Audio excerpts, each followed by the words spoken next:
부동산의 모든 정보, 재개발, 재건축 조합원들의 추가 부담금을 줄일 수 있는 방법과 단계를 줄일 수 있는 두 가지 방법에 대해 알아보겠습니다.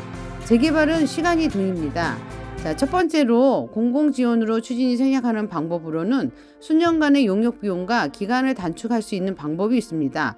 정비계획 위반 동의서에 찬성 반대 표시가 있습니다. 이것에 보면 공공지원을 받을 경우에는 찬성을 하게 되면 추진 이 기간을 단축해 준다는 내용이 있습니다. 토지 등 소유자분들은 자세히 보지도 않고 대충 했을 것입니다. 추진위 기간 동안 불량한 추진위들은 추진위원장이 조합장이 되는 자격 기준이 안 되는 사람도 있으니까 그것을 이용하면서 용역비를 과다하게 챙기느라 기간을 늘리기도 한다고 합니다. 그 기간이 2년에서 3년 이상 걸립니다.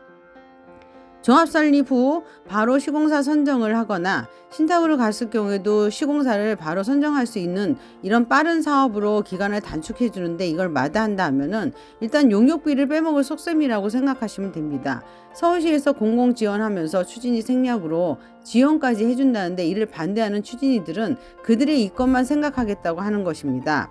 두 번째는 부동산 신탁은 무조건 안 된다고 하는 것은 해보지도 않았던 추진이들이 이 사업의 전문가도 아닌데 무슨 얼마나 알고 진행을 투명하게 할 것이냐는 것입니다. 앞으로 중대재해법이나 경험 없이 많은 업체들을 상대를 할 텐데 경쟁업체로부터 시시비비로 힘들어지는 사례들이 있다고 합니다. 서로 시공을 따내려고 뇌물 제공하고 뇌물 준 경쟁업체가 오히려 찔러 고발당하는 경우도 있다고 합니다. 어리석은 위원장들이 당하기 딱 좋은 사례이기도 합니다. 부동산 신탁은 전문가들을 영입해 순차적으로 진행하는 것을 원칙으로 하는 것이고 민원은 금융감독원의 제재를 받고 있고 국토부에서는 불리한 계약으로 조합원들의 피해 발생 방지를 하기 위해 국토교통부에서 표준계약서를 만들었습니다. 잦은 비리와 과도한 용역 비용을 추진위 개인들이 운영해 문제점에 대한 재개발 사업 리스크를 줄이고 전문성 있게 해주려고 정부 정책을 따라야 재개발 사업의 속도를 빠르게 진행할 수 있는 방법 중 하나이기도 합니다. 공공지원 받는 추진위 단계 생략을 싫어하는 추진위는 그들만의 사익을 만들기 위한 일 수도 있습니다. 비전문가들인 조합이 운영하다 보니 시공사에 끌려다녀 공사비 증액을 이유로 시공사에서 공사 중단으로 토지 등 소유자들의 몇천억 손해로 조합원들의 추가 분담금으로 이어지는 둔촌주공 사태가 있었습니다. 결국 중재로 해결이 됐지만 하나만한 결정들이었고 기간이 늘어나고 추가 분담금만 조합원들이 몇천억을 떠안았습니다. 또 은평 대조 1구역은 조합장 부재로 분양을 못해 모 건설에서 공사비 1,800억을 못 받은 것으로 공사 중단 요청이 있습니다. 송파구 잠실 주공 진주 아파트 재건축하고 있는데요. 지정업체 변경하고 취소하는 등 이렇게 지체도 되기도 했는데 또 공사비 증액으로 인한 합의가 불발된 것입니다. 공사 중단 위기에 있습니다. 다들 이런 시공사들의 요구를 일반 조합원들이 검증하기에는 정말 부족합니다. 상가 분양에서도 반포 원밸리 상가 분양 수익을 조합에 입금 못하는 미분양 사태가 있습니다. 이럴 때도 부동산 신탁회사가 미분양의 리스크를 안고 가기 때문에 조합으로서는 그리 불리한 것이 아닙니다.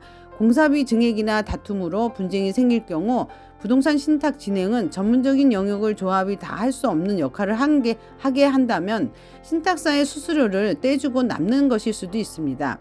또 잘못 알고 계시는 것은 재개발을 한 번도 경험 없는 추진위가 하는 소리입니다.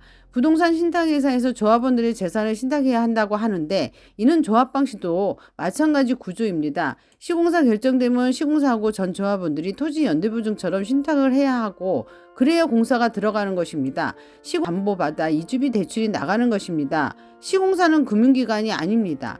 또 시공사와 계약하면 조합장과 임원들의 재산부터 연대보증합니다. 구조는 거의 비슷합니다. 여러분은 재개발 구역 지정해주면은 시공사가 무조건 자금 대주고 해준다고 생각하면 오산입니다. 건설사들은 절대 손해보지 않습니다. 인근의 마포의 재개발 조합장과 또 다른 위원장들이 하는 얘기로는 레미콘 값이 지금은 경기도에서 레미콘이 오기 때문에 기름값이 오르면 거리상 마포는 저렴하지만 거리가 멀어지는 강남은 비싸다고 합니다. 또 건설사들은 또 벽돌을 이제 그 위원장들이 깎았더니 저 사시에다가 갖다 붙여 놓았더래요. 그러니까 이런 것을 보면 기업은 손해보는 장사를 하지 않습니다. 봉사를 하는 게 아니에요. 이익을 보기 위해 일하는 시공사들은 조합원들이 이길 수가 없다고 합니다. 또 조합원들끼리 시공사 선정 때 서로 음해해가지고 선점 안 해줄 것 같으면 찌라시를 뿌립니다. 그 일에 조합원들끼리 이권 개입해 시공사 선정에 도움을 주기도 합니다. 현장에서 이런 일들이 비일비재했다고 합니다. 요즘은 많이 개선되었다고 하지만 아직도 이런 일들을 곳곳에 일어나고 있는 사회적인 문제로 정부에서 지켜만 보고 있지 않았기 때문에 정책으로 나온 것입니다. 기간 단축해주고 추가 분담금 상승의 리스크를 줄일 수 있는데 선택을 안 하는 것은 자기 자산을 깎아먹는 것입니다. 국토부에서 부동산 신탁 관련 공문과 서울시에서 정책상 나온 것들입니다. 첫 번째는 공공지원으로 추진위 설립 단계 줄이는 방법으로 찬성이 나오면은 추진위 생략하고 조합 설립 바로 하고 시공사 선정을 할 수 있는 단계를 줄여줍니다. 또 두 번째는 부동산 신탁 결정 시 시공사 또 바로 결정하고 국토부에서 이런 방안도 나온 것입니다. 저 두 가지 방식을 추진할 때 원하지 않고 조합 방식으로 간다고 굳이 많은 그 기간을 두고 하겠다고 하면은 그것은 많은 이권을 탐하는 추진위가 결성되어 있다고 보시면 됩니다. 특히 입지가 좋고 낙후된 지역들에서 일어나게 됩니다. 수년 전 지역주택 진행하다가 일부가 알박기 하게 되면서 금융비용이 올라 조합원들 분담으로 성수동 조합이 파산하는 일이 있었습니다. 물론 지역주택 조합이긴 합니다. 그 성수동 트림맞이 아파트가 완성되기 전까지 우여곡절이 많았던 사건입니다. 조합원들은 전부 경배돼서 일반 분양 처리돼서 조합원들은 다 쫓겨난 그런 상태가 된 것입니다. 재개발도 재건축도 공공이란 정부의 보호 아래 있지만 많은 조합의 문제점을 보완 차원으로 공공지원으로 추진위 생략이나 부동산 신탁 결정을 할 수 있도록 정부에서 내려온 이런 정책을 어떤 방식으로 결정할 것이냐는 조합원들의 선택에 달려 있지만 동의서 낼 때 어떤 조건을 진행된다는 것은 알고 계셔야 합니다. 위 두 가지 정부에서 권장하는 국토부 공문이나 서울시 방침은 그래도 공공기관에서 검증을 해놓은 정책이니 최대한 이용해야 합니다. 기간 늘어나고 용역비 늘어나는 구조로 간다 하면 추가 분담금이 늘어나는 구조와 비리로 얼룩될 수 있는 것을 원하는 조합원은 없을 것입니다.